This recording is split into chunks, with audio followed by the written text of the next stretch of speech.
For 4 years, Jenna was my best friend. We met in college, built a friendship over late-night study sessions, and shared dreams of starting our own businesses one day. So when I finally launched my skincare brand after 2 years of research and savings, she was the first person I told everything to, every formula detail, every supplier contact, every marketing plan.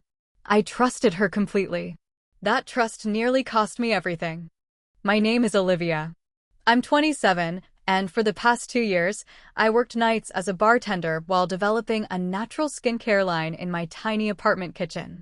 I read chemistry papers, tested formulas on myself for months, and finally created a product I was proud of, a facial serum that actually worked, unlike half the products flooding the market.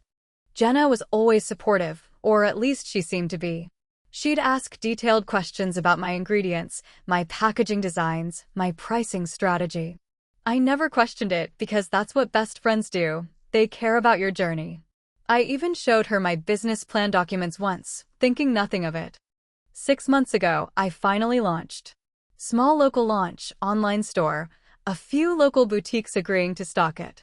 It was slow, but it was mine, and I was proud. 2 months after my launch, Jenna announced she was starting her own skincare brand. At first, I was happy for her. I even offered advice. But when her website went live, my stomach dropped. Her core product was a facial serum, nearly identical to mine in concept, using almost the same key ingredients I had spent 2 years researching. Her packaging style mirrored mine almost exactly. Even her brand tagline was suspiciously similar to something I had written in my own private notes at months before her launch. I told myself it might be coincidence. Skincare trends overlap sometimes. But when a mutual friend sent me a screenshot of Jenna's supplier invoice, accidentally shared in a group chat, my stomach turned completely. It was the exact same supplier I had personally found after months of research and used exclusively for my formula. I confronted her carefully, not accusing, just asking questions. She got defensive immediately, saying, "The skincare industry is competitive, Liv. You don't own the concept of a serum." She was right about one thing: I didn't own the concept of a serum. But I did own something else. 2 years earlier, before I ever told Jenna a single detail about my formula, I had trademarked my brand name and filed a provisional patent application for my specific formulation process, something my lawyer at the time strongly recommended, even though it felt like an unnecessary expense back then. I did it quietly, never mentioning it to anyone except my lawyer and my business partner, my cousin Mark, who handled our legal paperwork. When I pulled up my original trademark filing date and compared it to Jenna's brand registration, mine was over a year earlier. My formulation documentation, dated and notarized months before I ever shared details with her, was airtight. I didn't want to destroy our friendship over this. I genuinely gave her a chance to make it right quietly.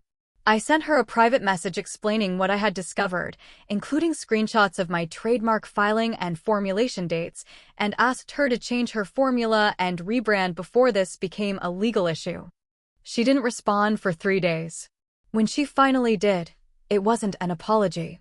It was a public post on her business page, vaguely implying that a jealous friend was trying to sabotage her success out of envy, without naming me directly, but making it obvious to anyone who knew us both. That post is what changed things for me. I had been protecting her privately, and she was publicly painting me as the villain.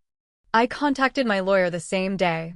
We sent a formal cease and desist letter, citing the trademark and formulation documentation, giving her 14 days to rebrand her product line and cease using the specific formulation elements matching mine.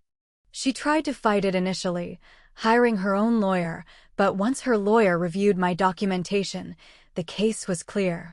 My filing predated her entire brand launch by over a year. There was no ambiguity.